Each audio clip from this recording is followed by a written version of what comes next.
السلام علیکم ورحمۃ اللہ وبرکاتہ۔ ناظرین گرامی، آج کا یہ ویڈیو بہت ہی خاص ہے اور خصوصاً ہر وہ عورت جو بیوی کے روپ میں ہے ان کے لیے بہت بڑی نصیحت ہے، اس لیے اس ویڈیو کو شروع سے آخر تک ضرور دیکھیں۔ حضرت ام سلیم رضی اللہ، حضرت انس رضی اللہ کی والدہ تھیں جو اپنے پہلے خاوند یعنی حضرت انس رضی اللہ کے والد کے وفات کے بعد بیوہ ہو گئی تھی، اور حضرت انس رضی اللہ کی پرورش کے خیال سے کچھ دنوں تک نکاح نہیں کیا تھا۔ اس کے بعد حضرت ابو طلحہ رضی اللہ سے نکاح کیا، جن سے ایک صاحبزادہ حضرت ابو عمیر رضی اللہ پیدا ہوئے، جن سے حضور اقدس صلی اللہ علیہ وسلم جب ان کے گھر تشریف لے جاتے تو خوب ہنسی مذاق فرمایا کرتے تھے۔ اتفاق سے ابو عمیر رضی اللہ کا انتقال ہو گیا۔ حضرت ام سلیم رضی اللہ نے ان کو نہلایا دھلایا، کفن پہنایا اور ایک چارپائی پر لٹا دیا۔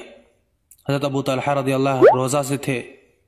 ام سلیم رضی اللہ نے ان کے لیے کھانا وغیرہ تیار کیا اور خود اپنے آپ کو آراستہ کیا، خوشبو وغیرہ لگائی اور اپنے شوہر حضرت ابو طلحہ کے لیے اپنے آپ کو تیار کر لیا۔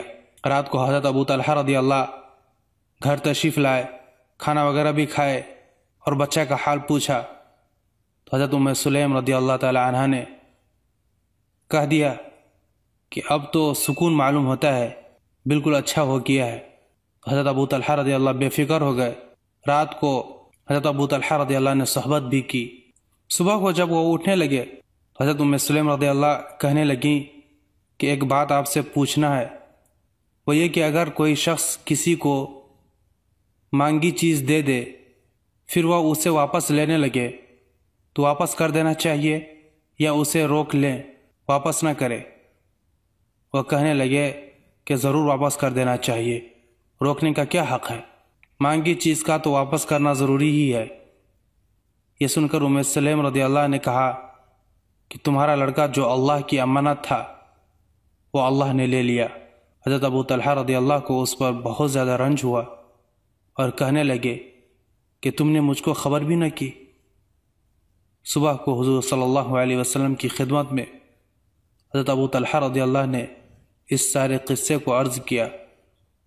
حضور اقدس صلی اللہ علیہ وسلم نے دعا دی اور فرمایا کہ شاید اللہ جل شانہ اس رات میں برکت عطا فرما دیں۔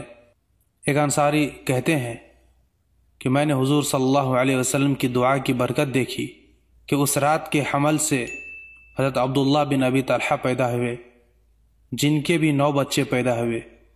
سب نے قرآن شریف پڑھا۔ بڑے صبر اور ہمت کی بات ہے کہ اپنا بچہ مر جائے اور اس طرح اس کو برداشت کرے کہ خاوند کو بھی محسوس نہ ہونے دے۔ چونکہ خاوند کا روزہ تھا اس لیے خیال ہوا کہ اگر حضرت ابو طلحہ رضی اللہ تعالیٰ عنہ کو خبر ہوئی تو ان کا کھانا بھی مشکل ہو جائے گا، اس لیے ان کو اپنے بیٹے کے مرنے کا بھی خبر تک نہ ہونے دی۔ یہ درجہ تھا اپنے شوہر کے احترام کا، اپنے شوہر کے خیال رکھنے کا۔